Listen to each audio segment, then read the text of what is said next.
இதுவரைக்கும் சந்திராஸ் கிச்சனை சப்ஸ்கிரைப் செய்யாதவர்கள் ரெட் கலர் சப்ஸ்கிரைப் பட்டனை பிரஸ் பண்ணி சப்ஸ்கிரைப் பண்ணிக்கோங்க. கூடவே பக்கத்துல இருக்கிற பெல் பட்டனை பிரஸ் பண்ணுங்க. எங்களுடைய அப்டேட்ஸ் உடனுக்குடன் உங்களை வந்து சேரும். Hi friends, welcome to Chandra's kitchen.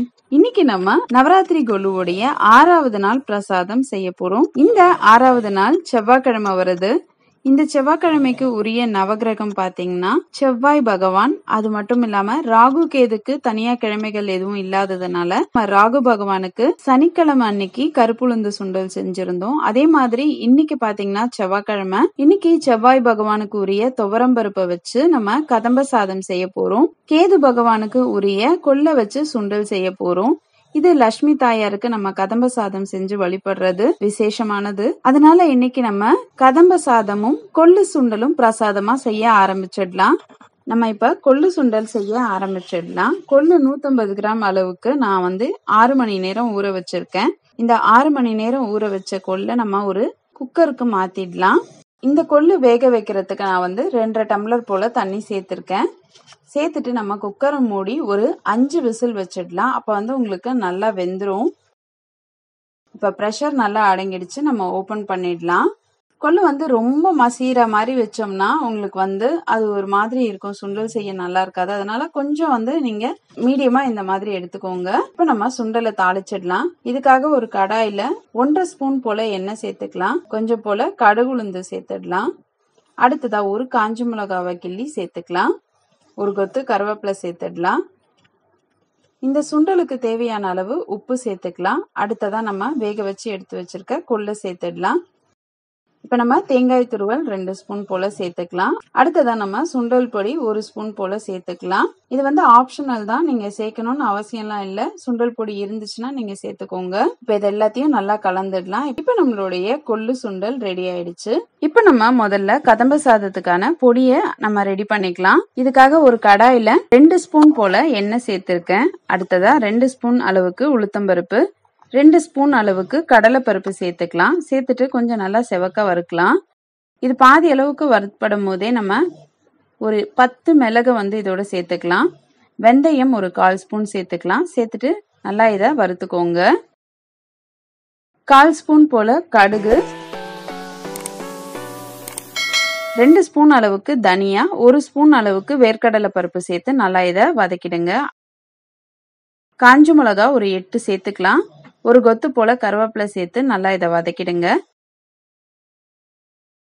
2.5 spoon அளவுக்கு தேங்காய் துருவல் சேர்த்து நல்லா இதை வதக்கிட்டு நம்ம ஸ்டவ் ஆஃப் பண்ணிடலாம். அடுத்ததான் நம்ம கொஞ்சம் போல பெருங்காயத்தூள் சேர்த்து கலந்துருங்க. இப்ப நம்ம இந்த வறுத்த பருப்பெல்லாம் ஒரு மிக்சர்ல சேர்த்து நல்லா பொடியா அரைச்சிக்கலாம். இந்த கதம்ப சாதத்துல சேர்க்கறதுக்காக காய்கறி பாத்தீங்கன்னா பூஷ்ணிக்காய், அதுக்கு அடுத்தது பாத்தீங்கன்னா சௌ பெங்களூர் கத்திரிக்காய்னு சொல்லுவாங்க இல்லையா, கொஞ்சம் போல மாங்காய், கேரட், பீன்ஸ், கத்திரிக்காய், ஒரு பச்சை மிளகா, ஒரு தக்காளி எடுத்து வச்சிருக்கோம். இப்போ ஒரு 2 ஸ்பூன் அளவுக்கு புளி கரைச்சல் எடுத்து வச்சிருக்கோம். நம்ம பருப்பெல்லாம் வறுத்த அதே கடாயில நம்ம 3 ஸ்பூன் அளவுக்கு எண்ணெய் சேர்த்துக்கலாம். எண்ணெய் சூடாகும் பொழுதே ஒரு தக்காளியை கட் பண்ணி வச்சிருக்கிறத சேர்த்துக்கலாம். சேர்த்துட்டு இதை நல்லா வதக்கிக்கோங்க. இது வதங்கும் பொழுதே நம்ம சௌ கொஞ்சம் கட் பண்ணி வச்சிருக்கிறத சேர்த்துடலாம். ஒரு பச்சை மிளகா சேர்த்து லைட்டா வதக்கிக்கோங்க. கேரட், பீன்ஸ், பச்சை பட்டாணி, மஞ்சள் பூசணி கொஞ்சம், மாங்காய் கொஞ்சம் சேர்த்துக்கலாம். கத்திரிக்காவை கட் பண்ணி சேர்த்துட்டு நல்லா இதை கலந்துருங்க. இந்த காய்கறி எல்லாம் நல்லா வதங்கினதும் நம்ம ஒரு 3 டம்ளர் போல தண்ணி சேர்த்துக்கலாம். உப்பு சேர்த்துடலாம். அடுத்ததா ஒரு 1/2 ஸ்பூன் போல குழம்பு மிளகாய் தூள் சேர்த்துக்கலாம். சேர்த்துட்டு கலந்து விட்டுருங்க. இந்த காயை நல்லா வேக விட்டுறலாம். இப்போ ஒரு 10 நிமிஷம் போல ஆயிருக்கு. நம்ம காயெல்லாம் நல்லா வெந்துடுச்சு. இப்போ நம்ம ஒரு 2 ஸ்பூன் அளவுக்கு புளிக்கரைச்சல் எடுத்து வச்சிருக்கோம் இல்லையா, அதை சேர்த்துடலாம். அடுத்ததா நம்ம வறுத்து அரைச்ச பொடியை சேர்த்துடலாம். 2 கப் அரிசிக்கு 1 கப் அளவுக்கு துவரம்பருப்பை நம்ம வேக வச்சுக்கணும். நான் ஏற்கனவே துவரம்பருப்பை வேக வச்சிருக்கேன், அதை சேர்த்துடுறேன்.